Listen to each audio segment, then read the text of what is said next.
komunikasi dan perubahan sosial. Sebetulnya yang menjadi lebih penting adalah siapa sesungguhnya yang menggerakkan komunikasi untuk perubahan. Sebetulnya begitu, sebetulnya. Tapi karena perubahan sosial itu merupakan satu wilayah sosiologis, ya. Jadi sesungguhnya adalah sosiologi komunikasi, begitulah kalau di barat gitu ya. Jadi artinya apa? Bahwa komunikasi memainkan peranan yang signifikan, memberi kontribusi terhadap perubahan sosial itu.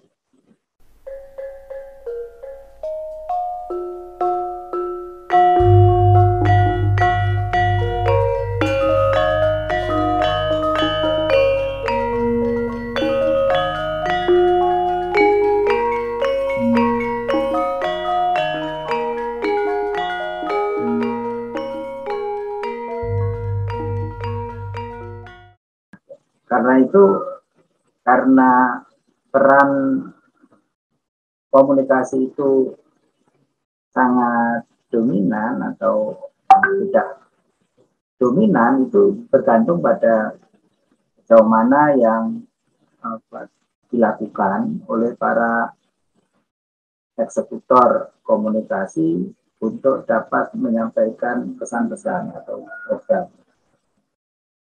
Baru saja ya, beberapa bulan yang lalu program KP di Klaten melakukan suatu cara agar supaya masyarakat itu dapat menerima program KP dengan sukarela. Nah, lalu bagaimana itu peran komunikasi di dalam perubahan itu? Lalu bagaimana strategi pemerintah? Ya, sebutkan strategi pemerintah menggunakan media tradisional, menggunakan media modern, menggunakan media standar. Nah, itu berarti bahwa program KP itu merupakan satu program yang direncanakan oleh pemerintah dan kemudian disusun cara mencapai target itu. Nah, kalau begitu perubahan sosial itu ada yang direncanakan dan ada yang tidak direncanakan. Iya. Kalau kita merujuk pada beberapa teori ya, yang itu misalnya di Prancis saya belajar Emile Durkheim ya. Emile Durkheim itu melihat bahwa masyarakat itu ya seperti sesuatu yang tumbuh ya. Yang tumbuh, yang tradisional, bersifat mekanistik, jadi tidak diorganisir sedemikian rupa sehingga orang bergerak berdasarkan pedoman dan lembaga-lembaga yang mengatur, tetapi menurut Durkheim tradisional itu ya masyarakat yang sederhana, yang mungkin juga belum menggunakan alat komunikasi modern. Yang digunakan kalau orang Jawa ada pencuri, ada bahaya, namanya titir. Ya, titir itu pentungan yang diketuk terus-menerus. Itu juga untuk menangani peristiwa-peristiwa yang dalam kondisi siaga, gitu ya. Misalnya ketukannya secara khusus. Jadi di situ masyarakat menggunakan komunikasinya melalui komunikasi tradisional.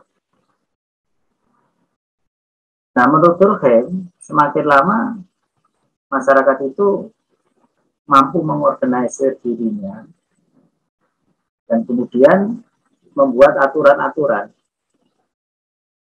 Dan aturan-aturan itu digunakan sebagai pedoman, sebagai falsafah hidup, sebagai of life, dan sebagai kaidah. Kaidahnya ada kaidah yang bersifat normatif, yang tertulis, ada yang bersifat valuatif, nilai-nilai baik dan buruk. Jadi perubahan sosial itu dikontrol oleh apa yang disebut Durkheim sebagai bentuk yang organik. Kita mungkin akan berbicara di dua aspek itu, aspek komunikasi di dalam masyarakat tradisional yang masih kita pakai sampai hari ini. Tetapi juga kita berbicara tentang dunia sekarang, modern dan postmodern. Meskipun mungkin kita belum berbicara mengenai metaverse world, ya. Dunia metaverse yang terakhir merupakan kelanjutan dari virtual world. Karena komunikasi itu bisa direncanakan, seperti tadi keluarga berencana, ya, tetapi juga ada yang tidak direncanakan. Bagi mereka yang merencanakan sebuah perubahan, jadi perubahan itu harus direncanakan itu, maka teorinya difusi inovasi. Ya meskipun ini klasik ya, karena tahun 70-an itu. Tapi bagaimanapun juga itu merupakan satu contoh bahwa ilmu komunikasi memainkan peranan dalam perubahan itu. Perubahan yang diinginkan. Baru-baru ini ada mahasiswa S2 yang mengambil tentang perubahan masyarakat yang dikehendaki agar supaya ikut berpartisipasi di dalam mendukung perusahaan minyak yang ada di daerah Cepu dan Bojonegoro. Apa teori yang digunakan dalam komunikasi ada beberapa ya. Yang pertama adalah teori penetrasi. Tapi penetrasi itu bersifat caranya bagaimana agar supaya diterima oleh masyarakat secara baik. Kemudian yang kedua ada negosiasi, teori negosiasi. Teori negosiasi itu macam-macam, ada yang face negotiation, ya ada yang negotiation betul ya. Lalu ada teori adaptasi. Jadi ilmu komunikasi itu di dalam perubahan sosial yang secara plan change itu yang direncanakan, maka kita menggunakan teori-teori komunikasi yang dapat memberikan satu kesuksesan untuk mencapai target sasaran.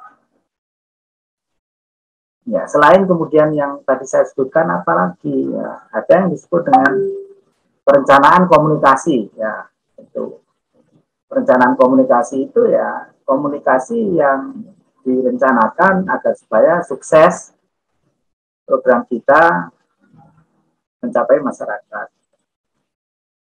Ya, baik itu target sasaran ditentukan, bagaimana membuat konten, media yang dibutuhkan, termasuk pendanaan, bahasa, pesan yang dapat digunakan, itu semuanya diarahkan agar supaya komunikasi memfasilitasi, memberi kontribusi terhadap kesuksesan sebuah program yang direncanakan.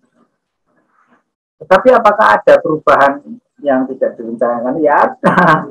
Munculnya media sosial itu yang sebagian juga mungkin diamati oleh saudara Maruli Indarto itu tidak terkontrol lagi ya, karena setiap orang mampu menjadi sumber dan mampu membangun pesan yang disampaikan secara langsung kepada kekuasaan ya, pemerintah, pejabat negara maupun kepada orang-orang yang secara sosial budaya itu bukan levelnya. Jadi kita bisa saja ya, meng-SMS Vladimir Putin atau Emmanuel Macron ya, secara langsung kalau kita punya nomor HP-nya. Nah, di dalam komunikasi canggih seperti sekarang ini maka akan lebih kompleks dan belum banyak penelitian yang muncul, apalagi perubahan yang terjadi karena pandemi ini kan juga menimbulkan efek yang sangat luar biasa terhadap cara kita berkomunikasi.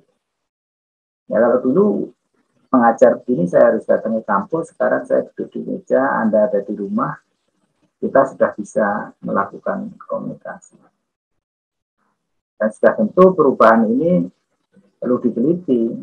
Saya meneliti di bagian kebijakan luar negeri dan penggunaan media sosial seperti daring ini terhadap pelaksanaan politik luar negeri. Anda tentunya punya inspirasi ya lain Pak di dalam perubahan masyarakat itu, apakah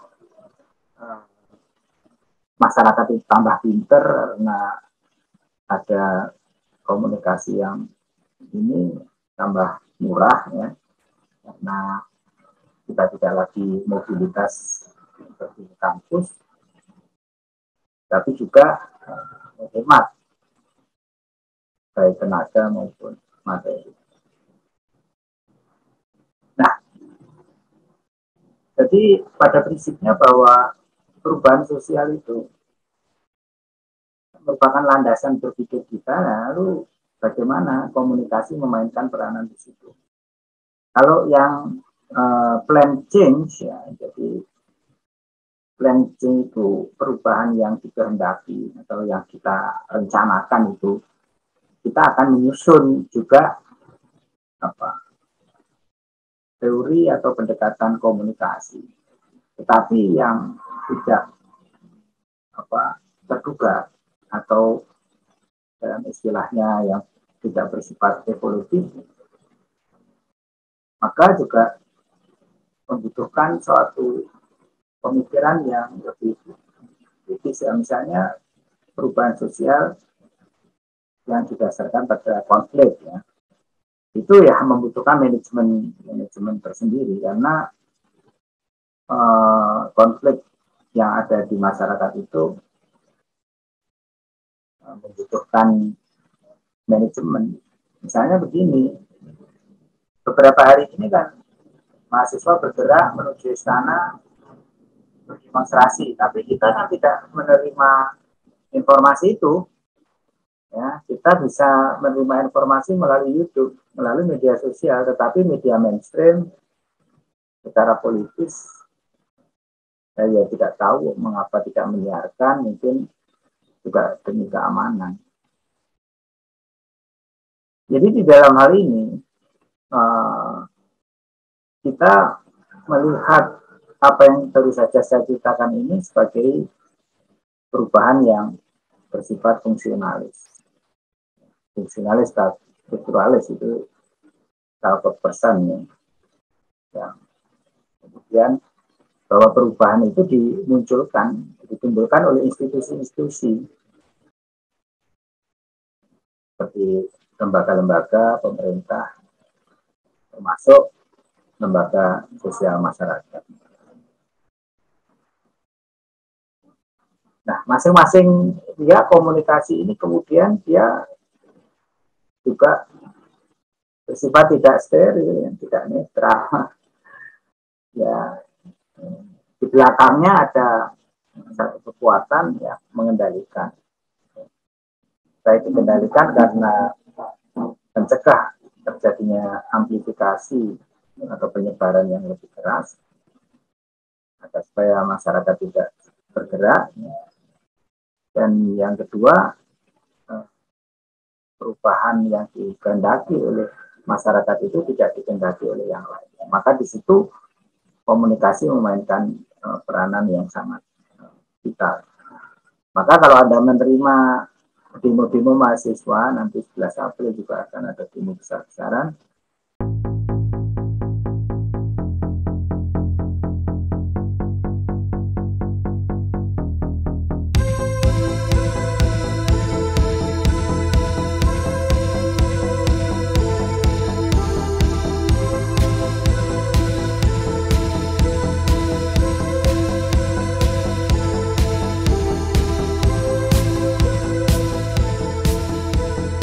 Itu semuanya melalui media sosial.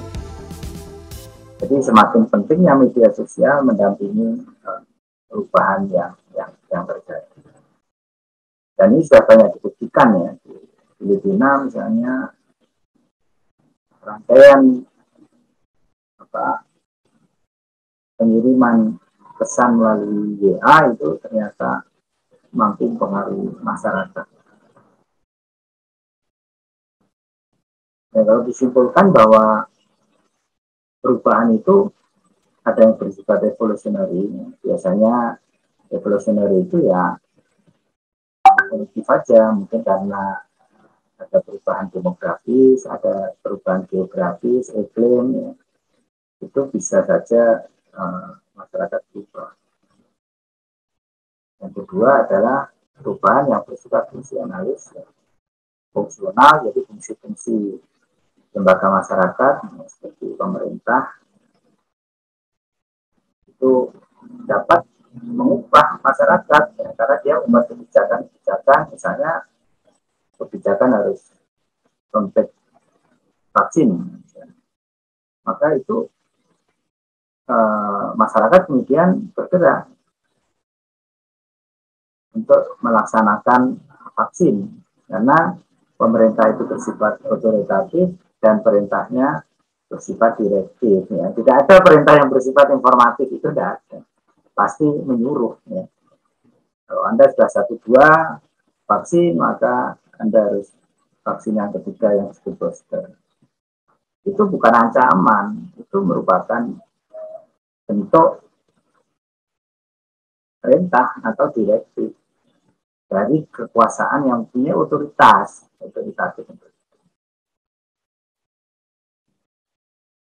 Saya kira sampai di sini dulu apa yang saya sampaikan, mungkin kita banyak diskusi saja.